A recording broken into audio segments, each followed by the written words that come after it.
Bonjour, cher professeur. Aujourd'hui, on va commencer la première séance concernant ce module de RAP 3 et pour lequel on va traiter le premier TP court. Il s'agit bien des propagations des ondes mécaniques. Ce TP court contient plusieurs activités pour laquelle on va mesurer la célérité des ondes mécaniques. Et je propose de commencer la première activité pour laquelle on va mesurer la célérité des ondes mécaniques le long d'une corde. Et pour ce faire, on va utiliser un vidéo qui est susceptible d'être installé sur le logiciel Avimica. Et bien sûr, le déploiement de résultats, on va les traiter par origine. Donc, allez-y. Je vais ouvrir maintenant le logiciel Avimica. Voilà. Donc, je crois que vous avez déjà installé ce logiciel Avimica 0.3. Et par la suite, je vais ouvrir la vidéo qui va traiter cette onde le long d'une corde. Donc, allez-y. Ça, c'est la vidéo corde. Donc, remarquez avec moi. Voici la vidéo sur le logiciel Avimica. Premièrement, on va faire remarquer avec moi cette vidéo il est constitué de 16 images. Donc, on va faire jouer cette vidéo. Donc, regardez avec moi la vidéo encore une autre fois. Donc, qu'est-ce que vous remarquez? On va créer une perturbation à l'extrémité de cette corde. Et effectivement, tous les points de cette corde ils vont imiter le même mouvement que celui effectué par la source S à l'instant t égale 0. Regardez avec moi ce point noir. Par la suite, on va étudier son mouvement. D'accord? J'ai dit cette vidéo est constituée de 16 images. On peut déplacer, on peut passer d'une image à une autre. D'accord? Regardez avec moi. Ça, c'est la première image. Ça, c'est la deuxième, la troisième, etc. Est-ce que c'est clair? Bien. Alors, on peut rejouer une deuxième fois, une troisième fois la vidéo. Très bien. Maintenant, on rejoint la première image. Regardez avec moi sur la vidéo, sur la première image. Je n'observe aucune perturbation. Je continue. Ça, c'est la deuxième image. Regardez avec moi. Toujours, j'observe aucune perturbation. Et puis finalement, c'est à partir de la troisième image, regardez avec moi le front de la perturbation. J'arrive à observer ce front. Allez-y, pour justement effectuer ces mesures, on va faire la méthode suivante. Je vais passer à l'étalonnage. Et regardez avec moi cette interface. Premièrement, il nous demande de choisir l'origine et le sens des axes, c'est-à-dire le repère auquel on doit faire ce type de mouvement d'onde mécanique. Allez-y, je vais choisir ce repère.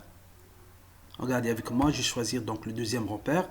Et puis je vais le fixer, son origine, c'est le front de la perturbation à cette image 3. Voilà, regardez avec moi, maintenant j'ai bien installé le repère. Est-ce que c'est clair? Je passe maintenant à l'échelle. Alors l'échelle, on va étalonner l'échelle. Regardez avec moi la règle. Vous savez bien que cette règle, c'est une règle didactique. Sa longueur, c'est 1 mètre. Ici, il nous demande de pointer le premier point. Ça, c'est, je vais mettre le curseur sur le premier point. Voilà. Et puis finalement, je passerai au deuxième point.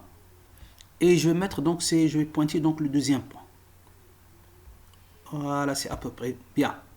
Et je vais faire entrer, maintenant, regardez avec moi, je vais faire entrer la valeur de la longueur de cette règle. Vous savez bien qu'il s'agit bien de 1 mètre.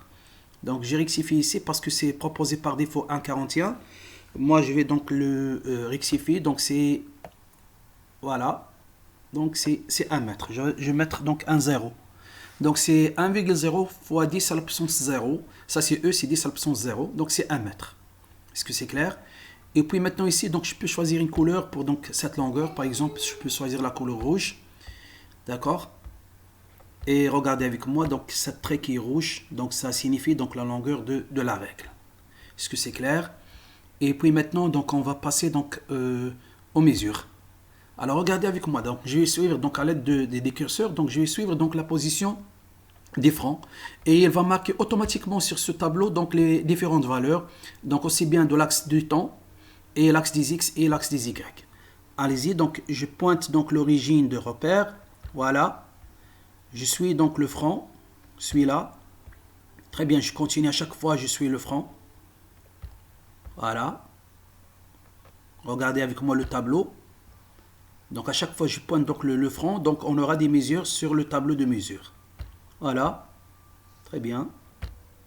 Je continue. Voilà. Maintenant, le front, ça sort de l'image. Donc voici à peu près, on a eu donc combien de valeurs de mesure. Donc 2, 4, 6, 7. Donc 7 mesures, aussi bien l'axe des temps, l'axe des X et l'axe des Y. Est-ce que c'est clair? Maintenant, donc très bien. Donc on va voir donc faire le dépouillement de ce résultat. Donc il va falloir utiliser un tableur. Alors allez-y, donc je vais faire ici donc fichier, donc tableur, choisir le tableur. On va dire que de préférence on va travailler avec le Excel. Très bien. Une fois que j'ai choisi donc le tableur, donc je vais lancer donc les mesures. Donc tableur ici une deuxième fois, lancer le tableur. Oui. Voilà. Et voilà, donc regardez avec moi donc sur le PC, donc on aura donc un tableau de mesures sur Excel. Donc voici les mesures qu'on a eues donc, durant cette première phase d'avoir donc des mesures à partir de cette onde mécanique qui se propage le long des cordes. Est-ce que c'est clair cette première partie?